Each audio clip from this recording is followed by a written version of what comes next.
Hello বন্ধুরা, good morning সবাইকে। আজকে চলে এসেছি আবার আমার নতুন একটি ব্লগ নিয়ে। সকাল সকাল দেখো ফুল গাছগুলো কত সুন্দর লাগছে। ডালিয়া ফুল এগুলো সবই আমার বাড়ির গাছ। আমি ফুল গাছ ভীষণ ভালোবাসি, তাই প্রতি বছর এই সিজনে বিভিন্ন রকমের ফুল গাছ লাগাই বাড়িটা সাজানোর জন্য। কারণ ফুলের থেকে বড় সুন্দর কিছু হয় না, যা সুন্দরভাবেই বাড়িকে আরও সুন্দর করে তোলে।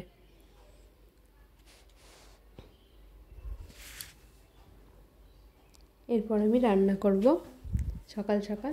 আজকের রেসিপি আলু পোস্ত। তার জন্য আমি পোস্ত নিয়ে নিয়েছি। পোস্তটাকে বেটে ভালো করে পেস্ট করে নেব। একটাই লঙ্কা দেব, কারণ বাচ্চার জন্য তো আমার ছেলে বেশি ঝাল খেতে পারে না।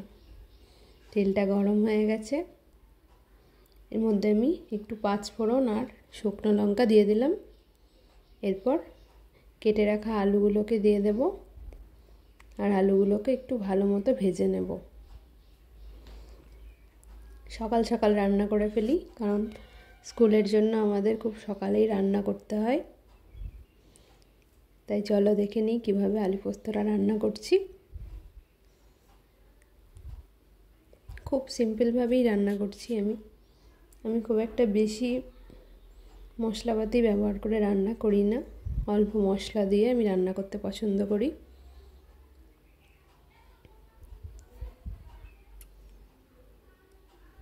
আলুগুলো ভাজা হয়ে গেছে, আর এই দেখো পাশে ডাল সিদ্ধ বসিয়ে দিয়েছি। উচ্ছে দিয়ে ডাল করব।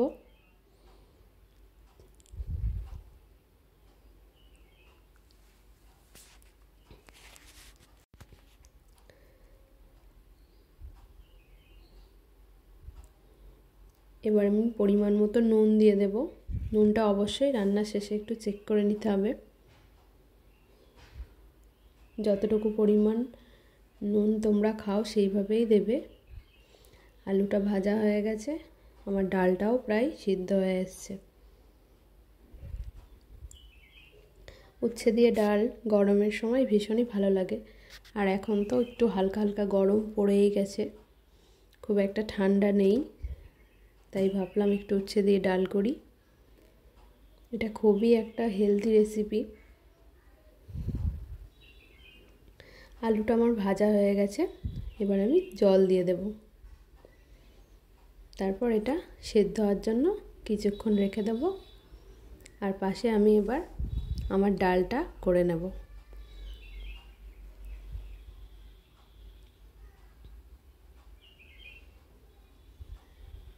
ডাল সিদ্ধ হয়ে গেছে, এবার আমি অল্প পরিমাণ হলুদ দিয়ে দেব। সিদ্ধ হওয়ার আগে হলুদ দিলে ডালটা ভালো মতো গলতে চায় না, তাই অবশ্যই সিদ্ধ হওয়ার পরে দেবে। এখানে আমি ডালের ফোড়নের জন্য একটা শুকনো লঙ্কা আর গোটা জিরে দিয়ে দিলাম। ফোড়নটা ভালো মতো ভাজা হয়ে গেলে আমি এবার ওই কেটে রাখা উচ্ছেগুলোকে দিয়ে দেব।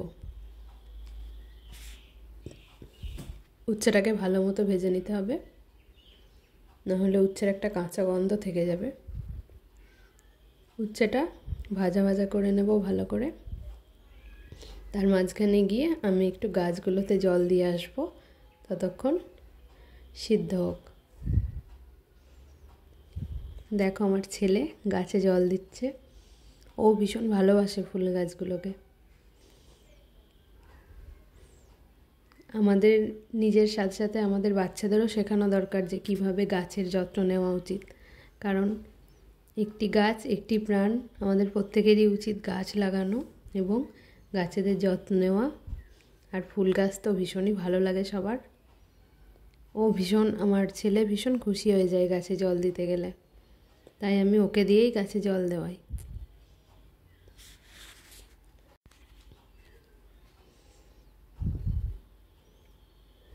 রোদের মধ্যে, মিষ্টি রোদের মধ্যে ফুল গাছে জল দিতে খুব সুন্দর লাগে। ফুল গাছগুলোও যেন হাসি খিলখিলিয়ে ওঠে।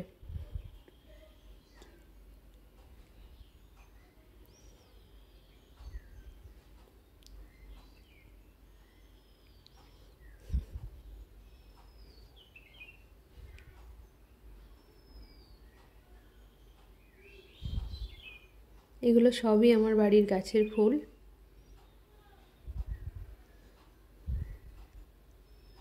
তোমরা দেখে নাও কি কি গাছ আছে আমার বাড়িতে।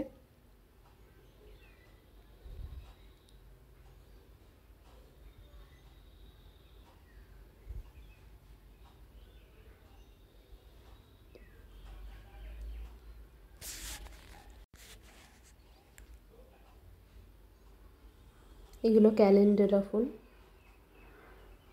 আর এই যে ডালিয়া, ডালিয়ার ভ্যারাইটিস কালার আছে।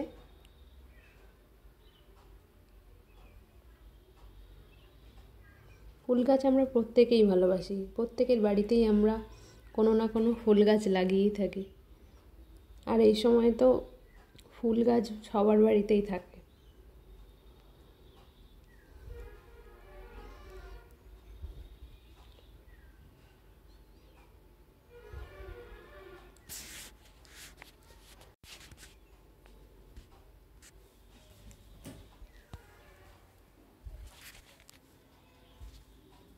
এটা গাঁদা ফুল, রক্ত গাঁদা।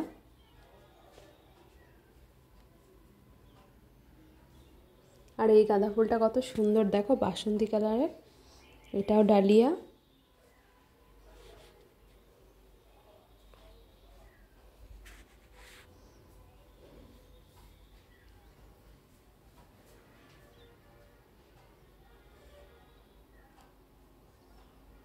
এটা তারা গাঁদা, দেখো কত সুন্দর লাগছে তারা গাঁদাটা, আর কত সুন্দর এর কালারটা। যাক, ফুল গাছে জল দেওয়া হয়ে গেছে, এবার আমি রান্নায় ফিরে যাব। আমার উচ্ছেগুলো ভাজা হয়ে গেছে, এবার ডালটা দিয়ে দেব উচ্ছের মধ্যে। তারপর ভালো মতো নাড়াচাড়া করে একটু সিদ্ধ করে নেবো উচ্ছেগুলোকে। আর অল্প একটু চিনি দেব, কারণ তেতো ডাল, তাই টেস্টটা ব্যালেন্স করার জন্যে অল্প একটু চিনি দেব। আর দুটো কাঁচা লঙ্কা দিয়ে দেবো। রান্নার মধ্যে কাঁচা লঙ্কাটা দিলে ফ্লেভারটা খুব ভালো আসে, আমার তো ভীষণ ভালো লাগে ফ্লেভারটা। আর ভেজে রাখা জিরে গুঁড়ো দিয়ে দেবো, তাতেও ডালের টেস্টটা খুব সুন্দর আসবে। আমার উচ্ছে ডাল রেডি, এবার আমি সার্ভ করব। আর দেখো পোস্তর আলুগুলো সিদ্ধ হয়ে গেছে, এবার বেটে রাখা পোস্তটাকে এর মধ্যে অ্যাড করে দেবো।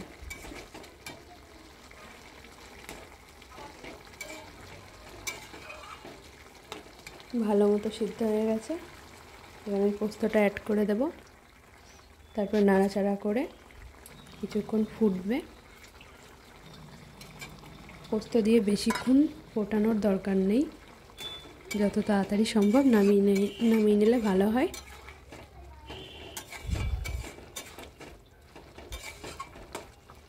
পোস্ত রেডি, কত সুন্দর লাগছে দেখতে।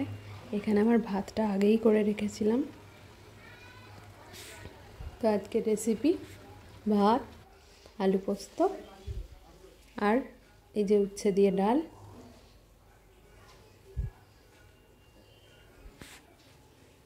তোমাদের কেমন লাগলো অবশ্যই জানিও বন্ধুরা।